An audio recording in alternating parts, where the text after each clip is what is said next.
你敢信吗？在铁饭碗都开始漏水的今天，曾经最稳当的职业公务员正在经历一场前所未有的寒冬。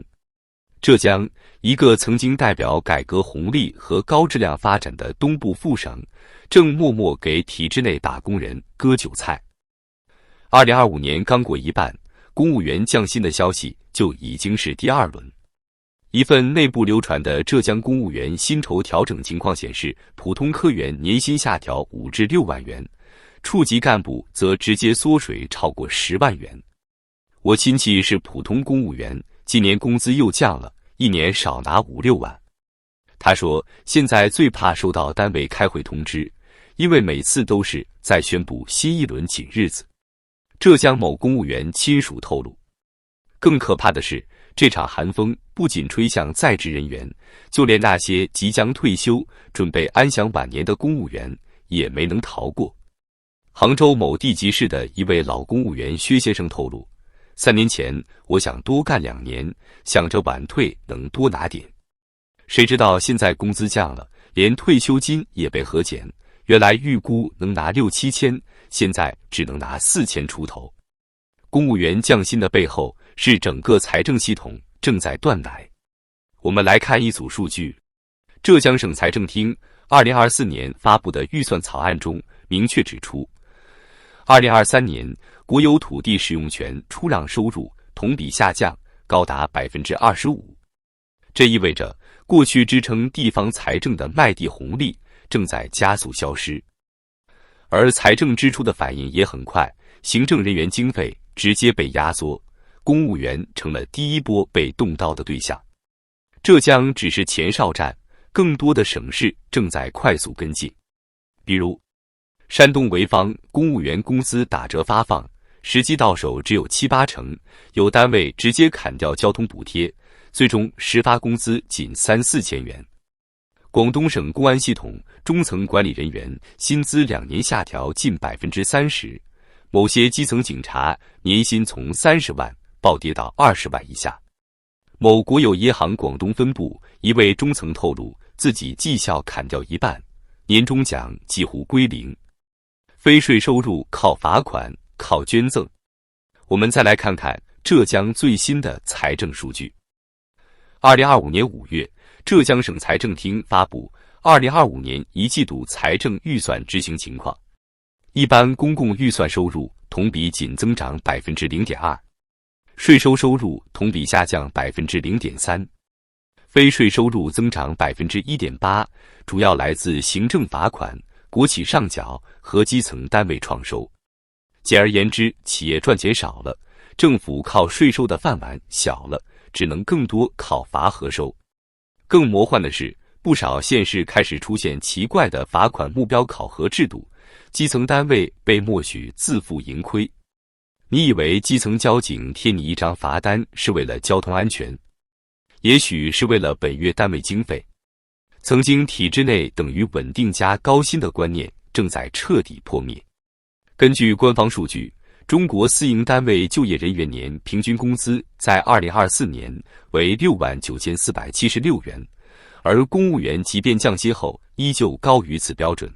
然而，在通胀压力和房贷负担面前，高收入不再代表安全感。降薪的背后是整个制度在瓦解。我们不能只盯着公务员少拿了多少钱，而要问一个更大的问题：为什么连官员也保不住收入？答案只有一个：钱没了。地方政府真的没钱了。中国地方政府财政结构长期依赖2个支柱：1、土地财政；2、中央转移支付。但现在2个支柱都在动摇。土地财政，2024年全国土地出让收入为 4.87 万亿元，较2021年高点 8.705万亿元跌去了约 44.1%。中央转移支付越来越倾向专项拨款，灵活性下降，对地方用钱限制更多。更要命的是，债务如山倒。根据财政部数据，截至2024年底，中国地方政府债务余额高达 40.74 万亿元，地方政府债务率逼近国际警戒线的 120%。在这种背景下，降薪早已不是节流，而是自救。我们要过紧日子。中国总理2024年全国两会政府工作报告中强调，是的，从最高层已经释放出明确信号，公务员不是例外，也要勒紧裤腰带。但问题是，公务员吃紧了，民企早就饿疯了。所有人都在退缩，在收缩，整个社会仿佛进入了低欲望模式。公务员降薪并不是一刀切的减几万那么简单，而是彻底打破了那份稳定幻觉。在社交平台上，裸辞公务员离开体制内成为热门话题。豆瓣小组体制内工作那些事里关于公务员辞职的帖文暴增，其中一篇浏览量破100万的帖子这样写道：我本科211，研究生双一流，进体制3年，现在年薪不到15万，房贷压力大，父母生病没人照顾，现在连年终奖都缩水了，索性不干了，辞职去送外卖。前某省直机关工作人员。这不是个例。南方周末曾于2023年底做过一次数据统计，过去1年，全国范围内有超过17万公务员辞职，创下10年来新高。而2024、2025年的数字还没有正式公布，但多地机构已传出辞职难挡的局面。公务员逃了，那谁还留在体制里？答案很残酷，越是上层越留得住，越是底层越撑不下去。这轮降薪中，被伤得最重的恰恰是那些刚入职、买了房、上有老下有小的中青年公务员，他们才是体制里最辛苦的人。加班没补贴，绩效靠关系，一次考上就像中彩票，但终身感恩组织。工资不涨，房价却没等你。而高级干部呢？就算年薪缩水10万，还有灰色收入、企业兼职、政策倾斜等多重弹性缓冲。而基层呢？连交通补贴都砍了，还要应付越来越多的材料考核、任务摊派。体制变成了中空结构，上面拿资源，下面干脏活，中间的干实事的正在崩溃出走。你以为公务员降薪只是财政紧缩？不，他正在制造一个信心塌陷的多米诺骨牌。高校毕业生恐慌失业潮。2025年，中国高校毕业生人数达1179万人，创历史新高。而根据教育部2024年数据，公务员考试报名人数也创下纪录，全国平均录取比例达 1.61 分，热门岗位甚至超过1比3000。但降薪消息一出，大量考生观望退出，公考论坛上值不值的讨论热到炸裂。有人直言，现在公务员年薪不到15万，和大厂996没区别，但房子还是要买，孩子还是要养，父母还要看病。算来算去，干嘛不直接去当个编外合同工，起码还有自由。公务员辞职引爆地方人才流失。以浙江为例，该省是高学历人才最集中的地区之一，但在2024年上半年，部分地级市人事部门报告显示，公务员离职率上升至 8%， 是往年同期的2倍。而与此同时，浙江省青年失业率却高居不下。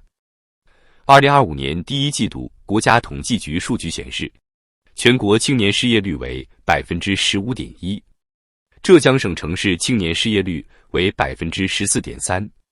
这意味着有经验的人在逃，没经验的人在挤，而整个社会陷入低薪困局，薪酬低，期望高，岗位少。中产恐慌情绪持续发酵，一边是体制降薪，一边是消费缩水。国家统计局数据显示，2025年第一季度全国社会消费品零售总额同比增长仅 1.9%， 而浙江省作为消费大省，同比增速仅 0.5%。中产收缩，企业不投放广告，平台缩减运营预算，最终所有人都勒紧裤腰带，陷入一个自我压抑的经济循环。降薪是改革吗？不是财政危机的遮羞布。中国高层一再强调过紧日子，但问题是紧日子过的是谁的？公务员降薪了，但央企高管年薪还在涨；基层压缩了行政开支，但基建和面子工程照常开工。某省市刚刚新建红色文化广场，投资高达3亿元，体制内缩支了，但维稳和宣传开支不减反增。浙江2025年一季度公共安全支出高达132亿元，同比增长3.6%。这不是紧日子，是谁弱削谁的分配逻辑。降薪不是改革，而是财政危机的遮羞布。用公务员的工资去弥补整个系统的债务黑洞，真的只是杯水车薪。未来呢？公务员还会继续降薪吗？你可能想问，这是不是只是暂时性的调整？经济好转了就会涨回来？但现实给了无情的回答。中央与地方财政关系改革总体方案征求意见稿，2025年4月披露，公务员工资调整将与地方财政收入挂钩，建立动态机制。简单来说，未来公务员收入将更加市场化，不再是铁定的稳定，而是看地方财政吃饭。而中国大多数城市财政都已捉襟见肘。根据财政部数据，2024年底，全国有超过21个省份财政收支自给率低于50%，高度依赖中央转移支付。这意味着公务员降薪不仅不会停止，甚至可能成为新常态。